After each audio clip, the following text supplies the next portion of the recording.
Good morning or good afternoon, everyone. My name is Joe Figueroa, and today I'll be presenting the Doctor Strange, Master of the Mystic Arts comic. It's written by or produced by Stan Lee, who is comes from his own family business, Timely Comics, which wind up becoming Marvel Comics. And this character in particular, Doctor Strange, is credited to the artist Steve Ditko. Steve Ditko not only did Doctor Strange, but he was responsible also for the creation of Spider-Man. Steve Ditko himself went on later on to become work with DC Comics. He was the main contributor to their character Blue Beetle. But as far as Marvel's concerned, he was responsible for the creation of Spider-Man and Doctor Strange. This comic was produced in the 1956 through 1970 era, which was known as the Silver Age of comics, which was then followed by 1971. Through on was followed by that was considered the Bronze Era of comics. So Doctor Strange was introduced in a series called Strange Tales, which was his first issue was alongside with the Human Torch, and then Doctor Strange's origin story first appeared in the back issue of a Spider-Man comic, which was also Strange Tales. I believe that one was number 114. And so because Doctor Strange had gained in popularity and notoriety, they decided to review the origin story and kind of make a standalone, front cover Doctor Strange issue, which is where I'm drawing this review from. So, the beginning of Doctor Strange's journey, the frame opens with Doctor Strange in they call it the retreat or the sanctum of the Ancient One, who you'll see as the comic goes along kind of serves as his supernatural aide slash mentor. Um, but he becomes more, it's explained more in the comics towards the end.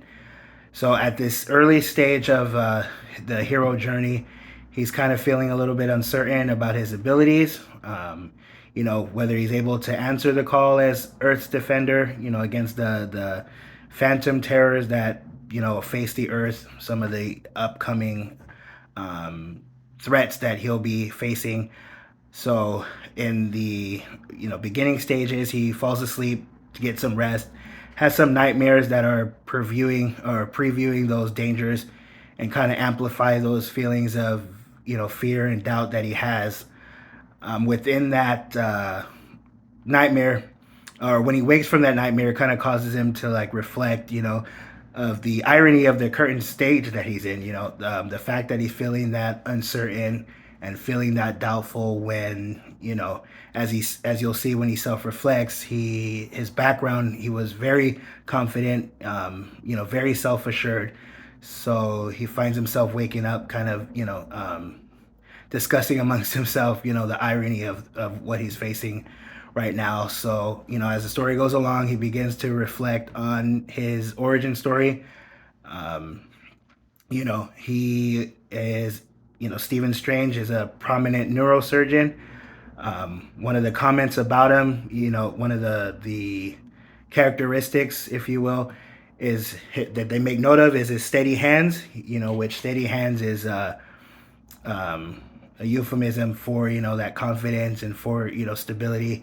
And so you'll see as far as his personality that it's a little bit anti-hero-ish, as he is overly confident, kind of rich, kind of narcissistic. But as the story turns, or the story does take a turn once Stephen Strange gets a phone call inviting him to a estate party. So he accepts, and as he's on the road towards that estate party, kind of careens off the side of the road there, and falls down, off the edge of the cliff. He kind of goes into this weird, like, mystical state, if you will. When he comes to, one of the remarks that he makes to himself is that, here he is now as someone who, as a neurosurgeon, made a living off of other people's pain. He's for the first time experiencing his own pain. And so then we move towards the middle of his journey. He's operated on by, I believe, Dr. Carl Banks, I think, something, who later on in the series becomes another character as Asmodeus. But at this point, he's operating on him, and letting Doctor Strange know that, hey, you lost the use of your steady hands. You'll probably never be able to do surgeries again. Because his hands that were once steady, once a sign of, his confidence and his abilities, now they're shaking and he's not, able to do what it is that he was doing before. And so now at this stage, the character is now facing, a crisis, the thing he lived for, the thing he was confident in. Now that's gone. And, along with that is that sense of purpose. And so now, now he enters kind of that test phase in his journey, as now he's trying to find his purpose. In his mind, it's like, I want to get back to that, that place of confidence, that place where I'm able to use, my hands. And so, kind of begins his journey there. And so you'll see as the story goes along, he first encounters a wicked snowstorm. I think another thing to mention kind of in between here that was interesting is, as a character, Doctor Strange, the Western value he's kind of upholding is that of science and rationale. But as he's going through this journey through the snowstorm, he's searching for the Ancient One who, in his mind, this is a supernatural myth. And so now he's going from somebody who relied on those Western values of science and rationale, and now he's kind of in search of, something mystic, something supernatural. And so, that was interesting as far as the difference between, Western and Eastern values. And so, back to the snowstorm. He's going through that snowstorm, kind of brings him near death. But in the midst of that snowstorm, he makes it through and he discovers the Ancient One's realm. And so, here you'll get introduced to the Ancient One. And so, in Doctor Strange's arrogance, he demands to speak to the Ancient One, demanding that he help him. The Ancient One kind of pushes back at him. It's like, are you worthy?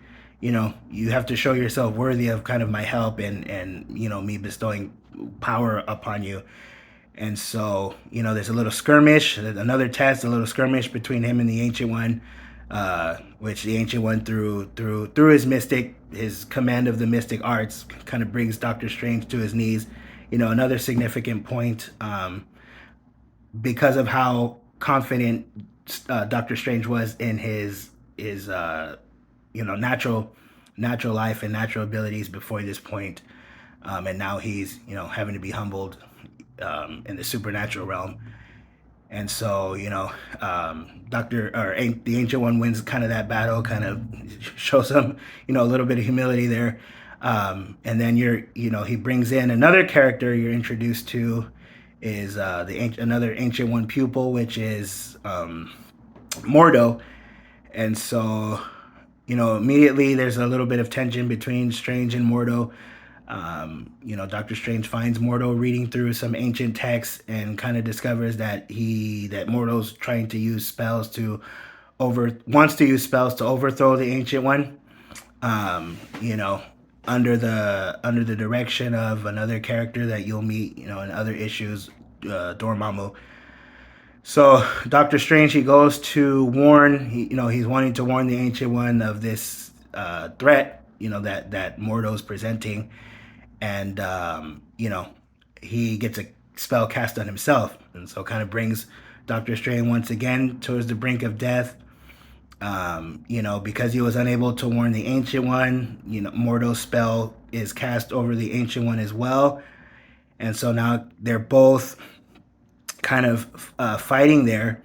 And so it's interesting to note, you'll see the strength of the Ancient One as he seems to be under the same spell, but he has the fortitude of mind to cast away that spell, which is significant. It's kind of what made Doctor Strange admire the Ancient One, and we're getting towards the end here. made him want to be his take the Ancient One as Doctor Strange's mentor. That exchange.